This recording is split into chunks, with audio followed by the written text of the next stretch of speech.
Hey, what is up? Welcome to this episode of the Wantrepreneur to Entrepreneur podcast. As always, I'm your host, Brian Lofrumento, and if I sound excited about today's episode, it's because today it feels like the episode started even before we hit record, because I couldn't wait to jump into all the good stuff with today's guest and fellow entrepreneur. This is someone who is incredibly brilliant, who has been there and done that, and who has a very powerful voice in what not only the future looks like, but what the future looks like right now, because we're already here in so many regards. Let me introduce you to today's guest. His name is Dr. John Lunsford. John is the founder and CEO of Tethral. He has spent 20 years working the seam between powerful systems and the people who live with them, from anthropology of technology to platform security at the U.S. Department of Justice, shipping Uber Teens and authoring Uber's first generative AI policy, co-leading Uber's enterprise design partnership with OpenAI, and serving as an invited safety tester for Anthropic. He holds a PhD in communication from Cornell, where he studied how autonomous systems win or lose acceptance from the societies they enter, and he's the named inventor on multiple patents in AI safety and consent architecture. He founded Tethral on a simple conviction: the messiness of daily life is the next frontier for AI, and it will shape life with AI for the next 100 years and beyond. I'm excited about this conversation. Let's dive straight into this episode with Dr. John Lunsford.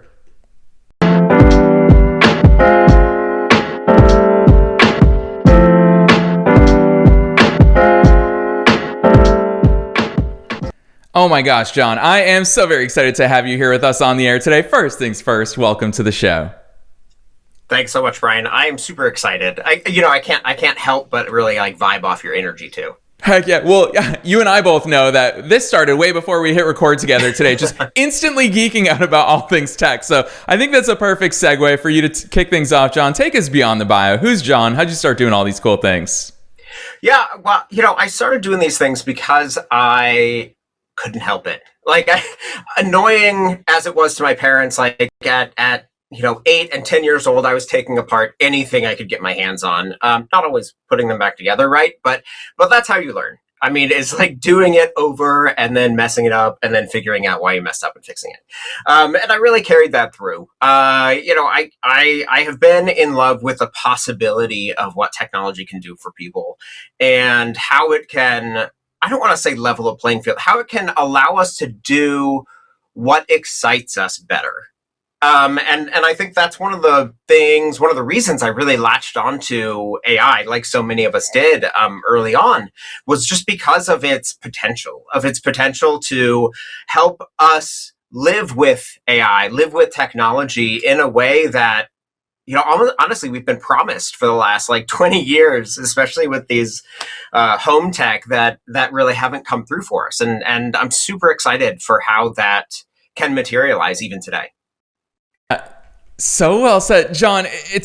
It's funny getting the chance to interview you here today, because I feel like you're a bit of an anomaly. Is that on one side, people are going to see you and hear your message and understand your background and say, gosh, John is just all about putting technology everywhere. And it's not only going to be in the business world, but it's going to influence our daily lives. Yet at the same time, so at your core is responsibly, and doing it with guardrails and doing it with consent and doing it in the right way. And the mainstream media oftentimes pit those two against each other, is that the only way to be responsible is to exclude technology from these very sensitive areas of our life. And it's so fascinating to me because I think about my parents, for example, and so many people in their generation will say, well, I don't want AI inside of everything in my house. I don't want people listening to us. And I say, oh yeah, Alexa, stop playing the music. And of course they have an Alexa device. We all have smartphones. So John, introduce people, because I feel like Tethral is the culmination of so much of your career experience and your attitude towards innovation and what the future and today look like. Walk us through what that decision point looks like, and really what mark you see Tethral and all of your work leaving on your world and in our daily lives. Yeah. Oh gosh, that's a big thing to chew on. Okay. So first I want to address that tension, and you're right. There is often this tension between letting technology free to innovate, to do the most we can with it, and then almost turn around and hamstring it with an overabundance of regulations and an overcaution for what it can do. And it's a pendulum swing. And it's often a pendulum swing most keenly felt by consumers rather than by enterprise, at least in my experience. And so one of the more difficult problems that I've really been trying to tackle is like, how do you have this responsible practice? And people think, like you said, that responsibility means a lack of innovation or the inability to do cool new things. And that doesn't have to be the case. It's just harder. And so often people either pick to slap rules on things because it's really easy to pass a judgment on complicated technology. Not to say that it does it well, but it's easy to do that, or just build a technology and be like, well, people will figure it out. But the problem I have with that is sometimes you hear this like mantra, move fast and break things, especially from the Silicon Valley area. And I live in Berkeley. I frequent Silicon Valley. And I'm in part a product of it. But it's one thing to say we break things when we think about technical systems. It's another thing to say break things when those things are the intelligences that we are starting to live our daily lives with. And what I mean by that is like, yeah, actually your Alexa one is perfect, is a great way to think about like, how are we already existing in our daily lives with machine intelligence? And it can be a scary prospect because some people immediately dive into the Matrix or Terminator if you're like the apocalyptic ones, and then you have others who will pull up like Herbie the Love Bug. Or if you want to go even deeper, Chitty Chitty Bang Bang. And I studied all of these and like how in part of that, like how people adopt this kind of tech. But what I think is both an opportunity to define the possibility of this space, but also a really big opportunity to mess it up, is right now, is the deployment of these agentic technologies in our daily lives right now. And let me put this more concrete for you. When I say guardrails, or when I say like inventing tech or allowing tech to participate in our daily life safely, we have to think about how much of the middleware people have taken on themselves between broken systems. And so systems like the Alexa behind me, or systems like Google, or we talked earlier right before the show about me being a mixed user. I have both Apple and PC, and these systems are amazing. They're amazing tech, and they can do so many things, and they're often built to do so many things with each other, because to do things out of an ecosystem means to, well, one, jeopardize the brand, and two, it makes it a lot harder to ensure the safety and security of the operating system itself. So whether that's a Mac ecosystem or a PC or an Amazon or whatever. But one of the really cool opportunities that we have today is how we think about those things working together. And to do that, you need to make them all speak the same language. And previously, in order to speak the same language, the translation had to be people. It had to be me that took the information from my ChatGPT and then put it into an Apple Maps to figure out where I'm going or what I'm doing, or take a deep research prompt and take it somewhere else, or take something from an AI suggestion and then do something with it. And the same thing for a physical environment. I might have a route that I plan on doing, but I still need to go open the door. I still need to put my shoes on. I still need to do things like that. I'm not saying AI needs to put my shoes on. That is probably something somebody will invent. But when we think about AI in our daily lives, and don't worry, I'm getting back to it. It's like, let's say I want AI to do the things that sometimes I find disruptive to my day, like let my dog out when she complains.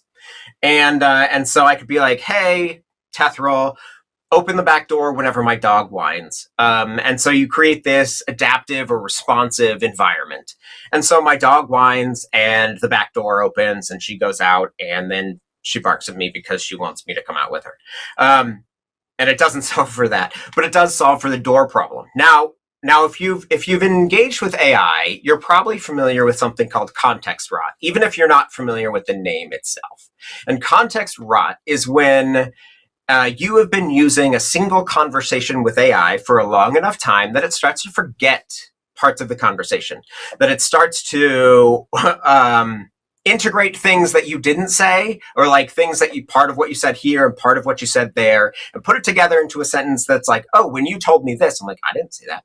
Those are like two cut pieces put together. Anyway, but it doesn't do that deceptively. It doesn't do that deliberately. It does that because it cannot contain all the information that you've given it so far. And that's also true with instructions.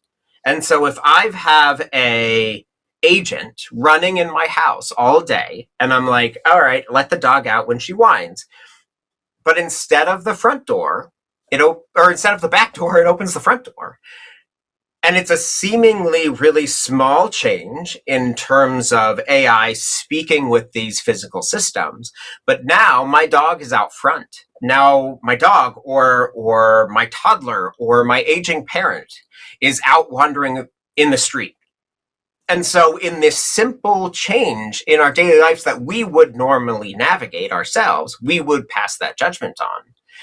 We have to consider how AI is participating, or how we want it to participate to make our lives easier without making things more chaotic in other ways.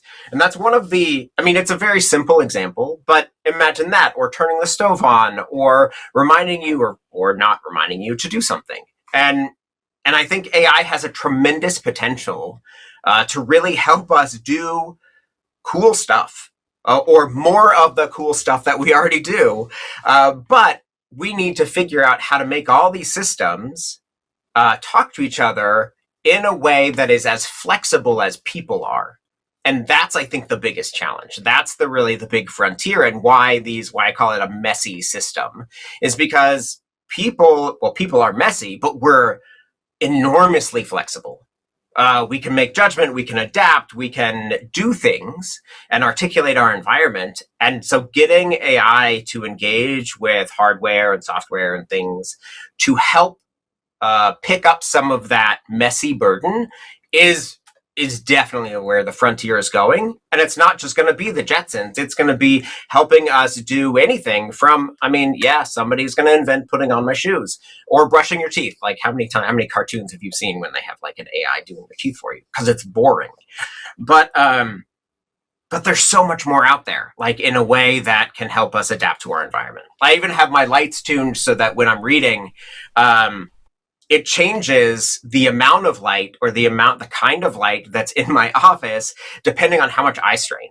Like I'm undergoing because I'm reading on a screen or I'm reading on a piece of paper. So anyway, that's a short story long.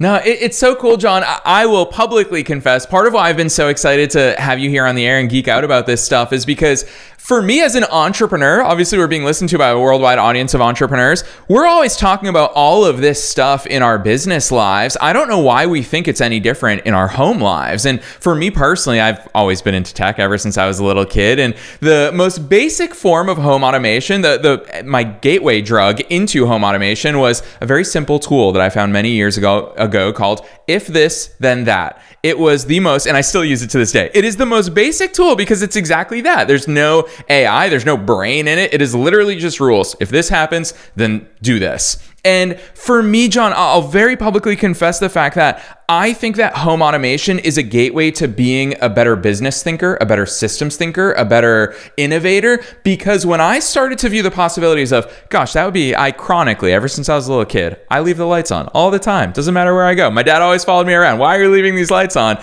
And so in adulthood, I realized I can set a rule that when I leave the radius of my house, the lights automatically turn off. So basic. But that really changed the wiring of my brain to start viewing logic and rules of this would be a great ideal state. I would love it if this could be possible. And so for me, the home setup, the home automation trickles into the way that I think, and now vice versa. I'm seeing that it flows two ways, is that I use AI a lot in my business, and it goes in the reverse order where I think, gosh, that would make my life really convenient with regards to this workflow or this thing that I have to do every single week.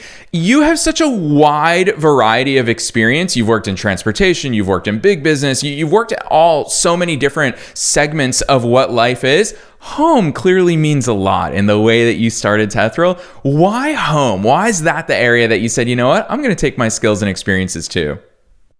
Yeah, that's a great question. And so, one of the things you alluded to just now was how porous that boundary is becoming between our home life, and we all saw this at COVID, where our home life and our work life were the same thing. And for many people, like even in my home office now, that boundary between home and work is very porous. And yet, like I said before, people have to be the middleware. So you often have to carry context from work to home or home to work. I love the IFTTT. I love it. I really do. And I think there's so much more that we can offer to people. And one of the things that we try to do with Tethral is to make it as accessible as possible. So you can use natural language to just talk to the system, and it sets up the IFTTT like automations. So like one thing we're rolling out is something simple, like you said, but we call it never come home to a dark house. And there's so much, I mean, even doing that, when let's say you and your phone will get in proximity of your house and you don't have to have a smart ecosystem set up, we can even ship you a smart bulb. And you connect those two things. Once you get home, the house lights up for you, because honestly, who likes coming home to a dark house? Nobody. But it also is, it helps prevent crime. There's a recent study about like it decreases person assault on a person, or the opportunity for those opportunity crimes when people are like trying to fumble for their keys that you see in every horror movie. But why the home? For me, and one of the things that really sparked this starting of Tethral was actually about almost 2 years ago now. So I'm in Northern California, and we get fires, and fires are they're terrible, and they're massively destructive. They also can sweep down really quickly. And so I was in the city. I was in San Francisco one day, and I heard about a fire warning, and I was trying to text my partner who was in the East Bay to like, oh, well, the smoke is going to come in and just flood and saturate everything, and it's going to smell like smoke for a week. But it's also really terrible to breathe. And everybody, well, almost everybody, but we have this like industrial grade medical air purifier. And I'm like, okay, is there some way to make it so that the air purifier pings my partner and also will turn on, or not the something in the system will ping my partner, turn on the air purifier whenever there's like a smoke warning or there's a fire happening, or tell us to close the windows, because I don't have smart windows, not yet. I will. And so it's really that, like, if this thing happens in the environment, how can we respond? And this goes into fire safety. This goes into like lost persons. This goes into flood safety. Like, we can talk about the environmental changes that are happening around us, but I think it's more about like, how can our homes ease that extra work that we are trying to carry around in our heads of like, okay, if this happens, then I have to implement this plan manually, and I have to call and text people to make sure they're okay, and I have to tell my partner to close the windows, and I have to make sure the kids are inside because smoke inhalation is really bad. And so you have this, like, we have this opportunity, or I saw this opportunity, and yet, God, it was hard to make. Like, even with IFTTT, even with a background in engineering, I was like plugging away for hours trying to like build this simple, or what I thought should be a simple automation between a piece of software, some hardware, notifying my partner who is on the Apple ecosystem, and our air purifier. Another thing came up, a similar one came up. This is when I started realizing this is a much broader problem than my ability to make an automation, or inability, it felt like, was like, once in a while we get rain. It's great. when it happens in Northern California. Rain is good. But for some reason, we were still like tooling with our sprinkler system. And so like the one time it rains, the sprinklers decide to go off. Like that's not helpful, guys. So like, is there a rule that we could make that says if it's raining, don't water the lawn? In general, we don't water the lawn a lot anyway in terms of water conservation, but like, come on. How can we build a system that is more contextually aware such that I don't have to build a routine that says, guys, if it's raining, don't water. We don't need it.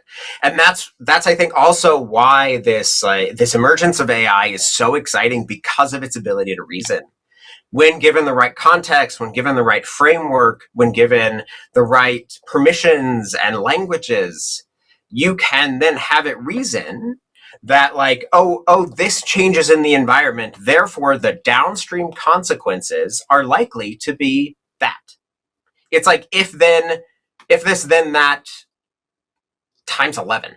Like it's amazing potential, but you do have to build a system that recognizes that it needs to be aware, that it needs to take that leap, that generative leap into thinking about, okay, how do I make this environment better serve the user in a way that they've indicated, or in a way that that will help them, while also acknowledging their comfort with technology in that moment. And I think that's another really big, important part. Is I've been studying people and technology and that collision for a long time now. And one of the things I've seen is that like we are not stable sources of opinion.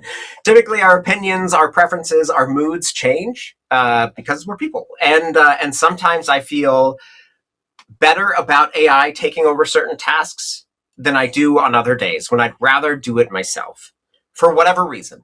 And so we can't just build a technology that fixes a rule in place and then always operates on that rule unequivocally.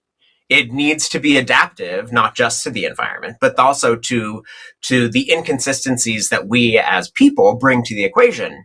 Because if it doesn't, then it's no more than a complicated set of rules.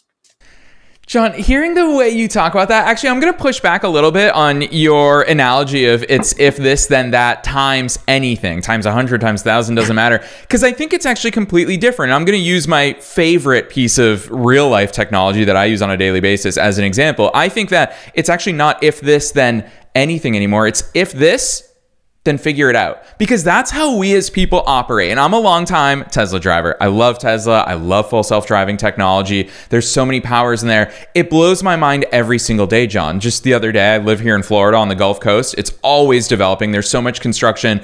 The other day, I was thinking as it was driving me around, I was like, how would I explain to a machine how to drive in our world? Well, it's easy to explain the basic rules of stay on the right side of the road, use your blinkers, speed limits are a thing, all of those basic rules. But the other day it was driving me and there's so much construction. Some dude just walked with the stop sign on, his handheld post, and because he wanted all the traffic to stop. Well, I was first in line. And so I thought to myself, I need to take over. I, as a human, I know what to do here. Turns out FSD did as well. The AI chip made sense of the world. Now, I don't know how you could ever program the millions, maybe billions of possibilities that we all humans see on the roads cumulatively every single year, but AI has learned along the way. And so that's where when I tell people about FSD, I get the same reaction every single time, John. Oh my gosh, I would never do that. I would never trust it to drive me. That's so scary. And that's where I think about the barriers of adoption. I'm a little too young to remember the mass adoption of the internet, but I would imagine there was a gap between when the internet was just, quite frankly, amazing. And everyone who saw the powers of it thought, this is insane. Everyone should be using it. But there was still a gap of when just normal people started using the internet. I would imagine that in your line of work and all this stuff that you're pushing forward with Tethral, that's the force that you're up against, is that lagged adoption period of people not knowing what they don't know just yet. Because competency wise, I'm sure you know better than anybody else that I can have this conversation with, the tech is there. That's no longer the problem. The gap is people trusting it and putting it in their house and using it because the benefits are endless. So Talk to us about that trust part. John, as a society, we need to answer it. As a founder, your job is to answer it. How the heck do we get people to start trusting it and adopting it? Yeah, I think one of the big things is to meet people where they are. And that's one of the things with trust is that you can't force it. Like you force it and it's not sustainable. It's not sustainable from a product use standpoint. It's not sustainable from an adoption standpoint. And so you're not going to have, if you're thinking in founder terms, you're not going to have monthly reoccurring revenue from the same users if you don't get them to trust that they need it, that they can use it, that it's safe to use. And we all have, and this is part of that, like, we're all different a little bit, is that we all have our own boundaries of like, how much is this helping versus how much am I risking? And the more we figure out as say the earlier tech adopters, how much it helps, we're willing to risk more and more. Like with OpenClaw, like people wanted helpful, like AI to do something helpful beyond answer questions. And they were willing to risk their systems, and they did. Some people, lost entire years of data, but that's part of the risk, but it did so many cool things. And so I do want to push back a little bit in saying the technology is there. I think that the capability is there, but we need to curate it more. And it's, you don't give, matches to a toddler necessarily. You teach them how to use fire safely, typically. And it's very cool. It can be very destructive. It can be exciting, but at the same time, there's context that needs to be wrapped in the use of that. And in some ways, agentic fire, like that's kind of terrifying and awesome at the same time. But in some ways, AI is the same. In some ways, it's different because AI can, in fact, think for itself.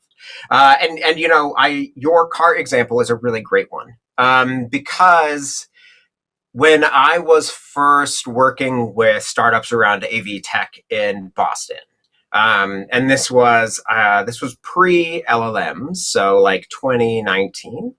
One of the things it had a really hard time with was seagulls because it hadn't been trained on the data, and Boston has a ton of seagulls. And so when a seagull would pass a car, an autonomous vehicle, it would identify it as like an anomalous truck and completely completely freeze and shut down no matter what it was doing.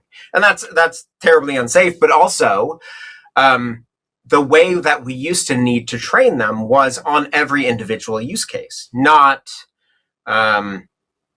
this like idea of here are different things, here are how they connect, and this is the world in which you can expect their behavior to exist. And so from there, take it away. And that's one of the really awesome things about LLMs, about neural network, about reasoning models, is that it doesn't need that like byte to byte correlation of information, but rather, like us, it stores the idea of the information. Like, these are birds. A bird might fly near a car. You don't need to know every single bird to know that it's not a truck. So you don't have to shut down, or a person comes in with a stop sign. Yeah, now it's a moving stop sign, and that's an anomaly. But also, it's a stop sign and plus person. Oh, okay. Well, I didn't know that before, but clearly I'm supposed to stop. And so there is so much potential. I love self-driving. I really do, and I think it's super exciting. And of course, like as we talk about, like trust and media play into this a lot. Media does help enhance people's concerns or people's excitement about it. I don't know if you ever watched the show Upload, but it's specific. It starts off with like self-driving gone awry, but because of human intervention to make it do so. And I don't want to forget that part. But back to trust. And it's one of the great kind of frontiers, especially of home adoption. And back to this kind of meet people where they are, it's that as we move through our days, our comfort is related to how much we feel like it can do. And as people are exposed to more of the way that technology can enable us to do the things we value better, the more people are willing to trust to a certain extent. Now, the other caveat, and I don't want to start sounding too academic, is that we also need to consider how we engage with other people, because technology often mediates how we articulate ourselves to the people we care about. And so, let's say you want to send somebody in an Uber, and normally you would drive them to the airport yourself. Let's say it's like your sister, or this is a weird way to frame it. I would drive my sister to the airport. So that is a performance of care in our relationship. It's not that I love driving my sister to the airport, or that I love driving to the airport, but I do care about my family, and I would, for her, drive her to the airport. Now, how do you articulate that performance of care if you're like, yeah, let me get you an AV to do that. Let me get you a cab. Let me get you a whatever. And it's about how we can express ourselves to others. And so that's one of the barriers for AI adoption, is like, if we're giving AI tasks to do, how do we still relate to the environment around us, still relate to the people around us that we care about? And if the more people understand where that is and what they want AI to take over, maybe not everything, but how they can customize that, and that's why we built Tethral in this way, is that people adjust how much AI takes over for them in a way to make things easier, while also not overstepping, while also not taking over all the things that they find valuable or meaningful, or the things that help them express how they feel about the people around them. And so I think that's going to be a really exciting moment for us. Yeah, so well said, John. I'll tell you what, I knew time was going to fly by with you here today, because it's so incredible to hear not just the stuff that you're doing, but really the way you think is on full display for us here today. And I'm so appreciative of that. And that's, to me, the fun part of interacting with fellow founders all the time, is really the way that you see the world. It manifests in your work. It manifests in the types of solutions that you come up with and how you operate. So I'm also very excited to see how you answer this final question with that founder hat on, not just the subject matter expert, because I always ask this at the end of every episode. It's super broad. You can take it in any direction you want. And that is quite simply, what's your best piece of advice for listeners? Knowing that we're being listened to by both entrepreneurs and entrepreneurs at all different stages of their own growth journeys, and knowing that you are one of us, you're a fellow entrepreneur, what's that one thing you want to leave them with today?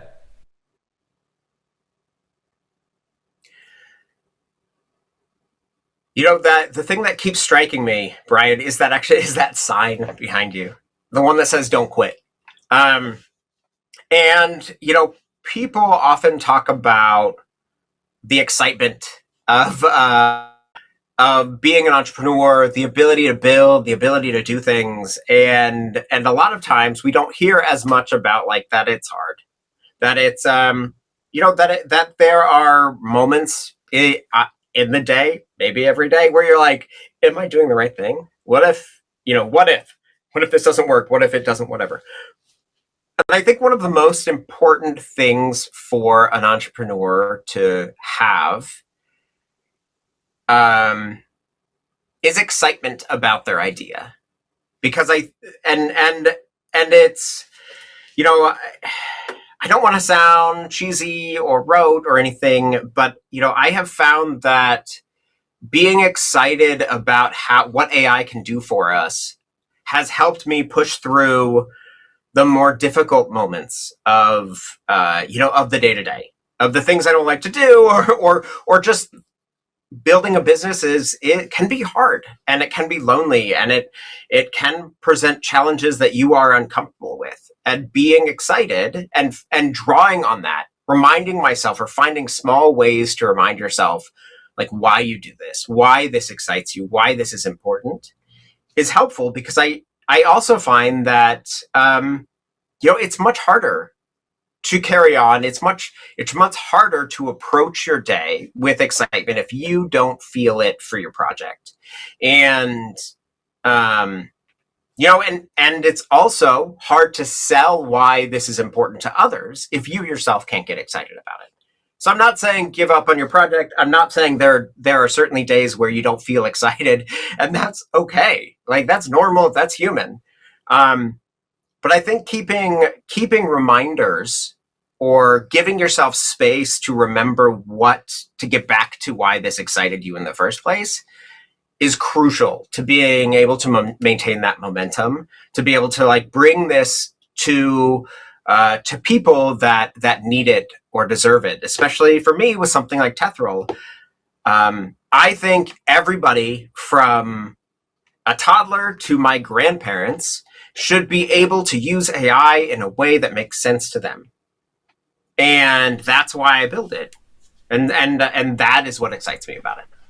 Yes, I love it. Gosh, John, that is the real stuff. You're bringing some heat here at the end of this episode, because what I also heard from you is not just about the excitement, but your open recognition and call out of the fact that this stuff is hard, and I don't think we acknowledge that often enough. And really, for me, I think that's encouraging, because what I'm hearing from you, John, through that recognition is, well, yeah, if I thought that there was going to be an easy way as an entrepreneur, there's not. It's always going to be hard. So you might as well do hard in the direction of things that get you excited. Gosh, I love the way that advice ties into what it really means to be a founder. And John, I'm very excited for listeners to go see all the incredible stuff that you're rolling out with Tethral, and everything that I personally, I can't wait to see, because I'm sure 12 months from now, gosh, whatever you're going to cook up, I feel like this is really, the future is here already. So for listeners who want to follow along and check out Tethral, drop those links on us. Where should listeners go from here?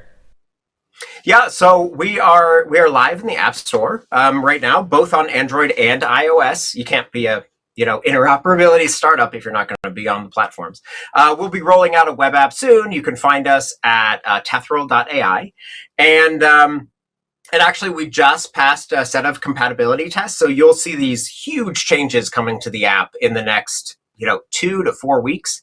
So it's amazing. I'm super excited. We'll be rolling out programs, discounts, giveaways, things like that as well. So it's a really exciting time to come join us at Tethral. And and honestly, email me if you can. You can email like info@tethral.ai. If you have any questions, I'm happy to set up some time. Yes, I love that. And listeners, you already know we're making it as easy as possible for you to find all of those links down below in the show notes, no matter where it is that you're tuning into today's episode. So if you're driving, no matter where you are, if you're at the gym, heck, if you're in the shower listening to John and I geek out about all these things, you don't have to memorize anything. You can click right on through from down below in the show notes. Otherwise, John, on behalf of myself and all the listeners worldwide, thanks so much for coming on the show today. This has been awesome. Thank you, Brian.